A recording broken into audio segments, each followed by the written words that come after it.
सलामत मेरा वतन, सलामत प्यारा चमन। पेश की जाती है तो सभी हजरात कबूल सुने। ये बच्चे खामोश बैठे हैं, सामने की लाइन वाले अरहा फिरोज आ जाए।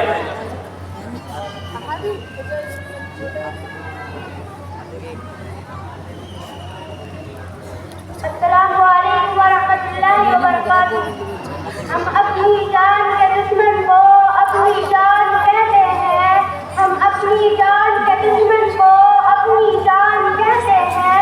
मोहब्बत की मिट्टी को हिंदुस्तान कहते हैं। सदर तमाम मुअज़्ज़ज़ असातिज़ा इकराम और अज़ीज़ साथियों, सबसे पहले आप तमाम को मेरी तरफ से मुल्क हिंदुस्तान की आज़ादी की बहुत मुबारकबाद। हज़रात, ये वही आज़ादी का दिन है जिसको हासिल करने के लिए हमारे आबा और अजदाद ने बहुत सी मुश्किलात का सामना किया। ये वही आज़ादी का दिन है जिसको हासिल करने के लिए हमारे आबा और अजदाद ने कितनी कुर्बानियों को पेश किया। ये वही आज़ादी का दिन है जिसको हासिल करने के लिए असफुर्रहमान ने फांसी के फंदे को चूमा।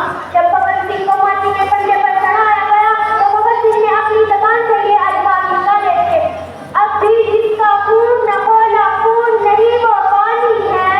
अब भी जिसका खून न खोला खून नहीं वो पानी है। जो देश के काम न आए वो बेकार जवानी है। हिंदुस्तान की तारीफ बोल रही है कि हिंदुस्तान को आजाद कराने में बहुत से लोगों ने अपना अहम रोल अदा किया। और अगर हम बहादुर शाह जफर की बात करें, जब 1857 की जंग में बहादुर शाह जफर को रंगून की काली रोशनी के पीछे धकेला गया तो अंग्रेजों ने कहा था कि दम दमे में दम नहीं अब खैर मांगो जान की। दम दमे में दम नहीं अब खैर मांगो जान की। ऐ जफर ठंडी हुई शमशीर हिंदुस्तान की। जफर ने जो जवाब दिया था वो ये था, गाजियों में बू रहेगी जब तलक ईमान की। गाजियों में बू रहेगी जब तलक ईमान की। तख्ता लंदन तक चलेगी तेज हिंदुस्तान की। हिंदुस्तान को आजाद कराने में सिर्फ बुजुर्गों का नहीं बल्कि बच्चों से लेकर बड़ों तक हर एक ने अपना जुनून अदा किया। खुदीराम को 17 साल की उम्र में अपनी जान को निछावर कर रहा था। आज आपको हर तरफ से मुबारकबाद दी जा रही है, देशभक्ति का सबूत दिया जा रहा है। लेकिन हकीकत में ऐसा देशभक्ति वो है जहाँ पर एक इंसान तक 3 ग्रुप के नीचे पूरे मुल्क में हिंदुस्तान की तैनात पैदा करता है। इस पूरे मुल्क में रहने वाले हिंदू मुसलमान सिख ईसाई आपस में मिलजुल कर देश के लिए प्रेम का प्रचार करे। खुशकिस्मत ये इस पूरे मुल्क में हिंदुस्तान में हिंदू भी पैदा हुआ, मुसलमान भी पैदा हुआ और सिख भी पैदा हुआ। लेकिन सबसे बड़ी बदकिस्मत ये है कि इंसानियत पैदा नहीं है हुई। अगर हम तमाम मजहबों को भूलकर अमल का प्रचार होने लगे तो हमारा देश सच जाएगा, समझ जाएगा, उलझन का विदेश तक पहुंचेगा। एक दूसरे का हम सभी सम्मान करेंगे, झगड़ा न कभी हिंदू मुसलमान करेंगे। एक दूसरे का हम सभी सम्मान करेंगे, झगड़ा न कभी हिंदू मुसलमान करेंगे। नफरत का शिकार हमें आपस में टकराकर हम उसके लिए जंग का ऐलान करेंगे। जान से भी प्यारा है हमें अपना तिरंगा, हम किसके लिए जान भी कुर्बान करेंगे। वो हमारे अपनी इल्मी और जहतों से हमको नवाजा है और बहुत बेहतर अंदाज में हम सबों को ये इल्मी तराने और इल्मी सरगोशियाँ अता फरमाई। अब इसके बाद अपने प्रोग्राम को आगे बढ़ाते हैं।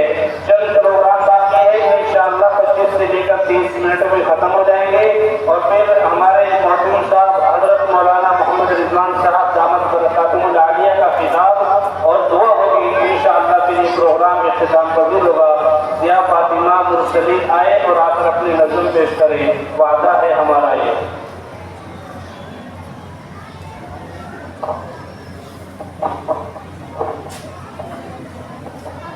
अस्सलामु अलैकुम वरहमतुल्लाहि वबरकातुहू। वादा है हमारा ये, हम करके दिखाएंगे, सोने की तुझे चिड़िया हम फिर से बनाएंगे। वादा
छोटा सा बच्चा जिसका नाम मोहम्मद खैर है, वो आएंगे और आप लोगों के सामने अपने नज़्म पेश करेंगे। आपकी हौसला अफजाई की ज़रूरत है। अपनी इल्मी और जहती चाहतों से हमको नवाजा है और बहुत बेहतर अंदाज में हम सबों को ये इल्मी तराने और इल्मी सरगोशियाँ अता फरमाई। अब इसके बाद अपने प्रोग्राम को आगे बढ़ाते हैं। चंद प्रोग्राम बाकी है, इंशाअल्लाह 25 से लेकर 30 मिनट में ख़त्म हो जाएंगे और फिर हमारे मोहतरम साहब हज़रत मौलाना मोहम्मद रिजवान साहब दामत बरकातुहुल आलिया का खिताब और दुआ होगी। इंशाअल्लाह फिर ये प्रोग्राम इख्तिताम कबूल होगा। या फातिमा मुरसलीन आए और आकर अपनी नज़्म पेश करें, वादा है हमारा ये।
अब इसके बाद एक छोटा सा बच्चा जिसका नाम मोहम्मद खैर है, वो आएंगे और आप लोगों के सामने अपने नज़्म पेश करेंगे। आपकी हौसला अफजाई की ज़रूरत है।